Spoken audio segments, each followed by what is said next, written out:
Thanks. After this, Donna, the mother, convinces the narrator to, whose name is Scott, to return to Kansas. He has problems of his own.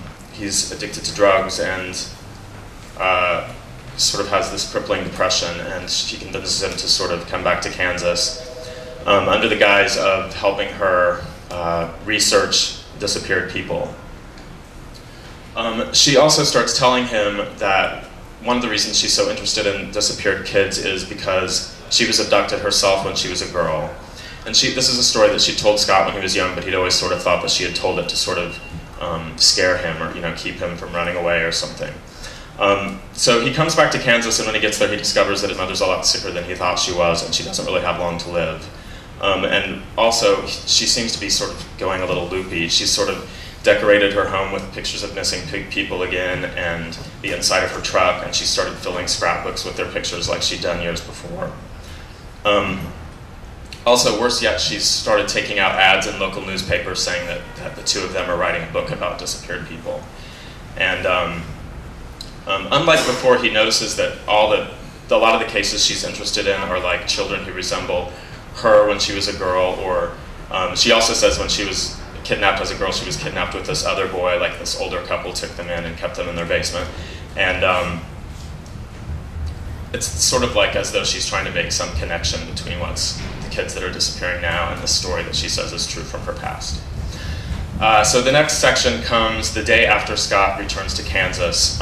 His mother, Donna, has scheduled a meeting at this local cafe with this kind of sad old farmer who, his name's Mr. Weiler, and he's answered one of her ads because his granddaughter has recently disappeared. Let's see. Oh yeah, he's sent them these buttons with her picture on it, his disappeared granddaughter.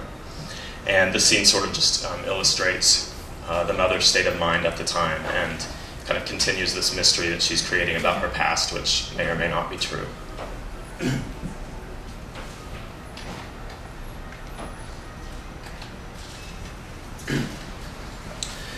Had I been alone, I could have walked to the cafe in minutes, but as her usher, I opted for the pickup, helping her off the porch, clasping hands like a stirrup to hoist her into the passenger seat.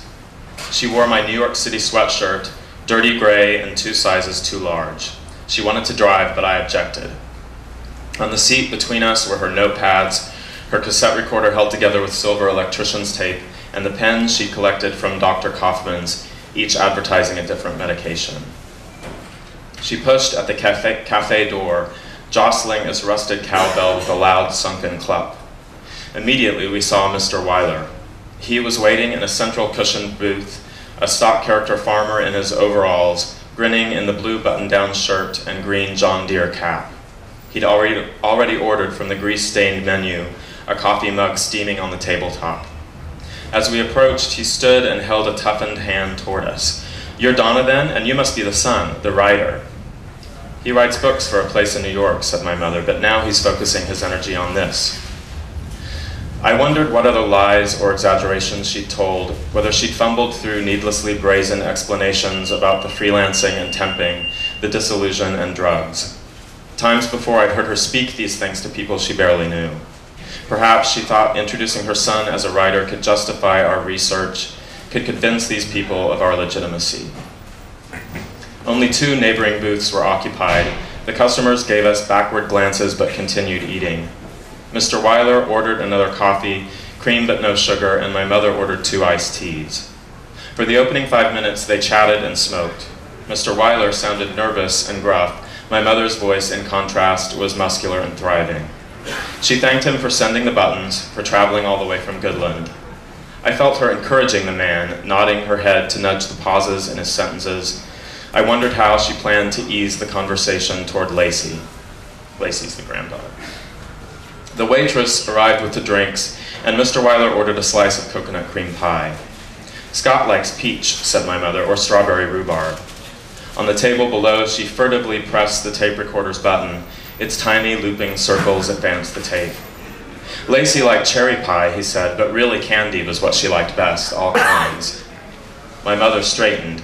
"Lacey at last. Please tell us what happened." He reached to a seat and produced a scrapbook. Printed on its black leather cover were the photo developer's name and, in fussy script, the words "Precious Memories." My mother found her tortoiseshell glasses, rotated the scrapbook part way, and together they turned its pages. "Just so you get it right for your book," he said, "we don't agree with the police. We don't think Lacey just left. Hannah and I think somebody took her." With each second I felt fidgety, progressively ashamed. From the street I heard tires grumbling along the cobblestone, a group of children running past, a single warbler repeating its lonesome note. Mr. Weiler answered my mother's over-rehearsed questions, and they continued to scan the photographs, savoring Lacey's poses, the chronological flashes and fanfares of her life. I saw the scrapbook as a way to escape and excuse myself for the bathroom. I locked the door and lingered in the cramped space, wanting meth, cupping my hands under the faucet to slap cold water on my face. Already I had registered the old man's hopelessness, but troublingly it seemed my mother had not. Perhaps I should stop this before it really begins, I thought. Let her speak about Henry and all the others, but stop this business of interviews of the book.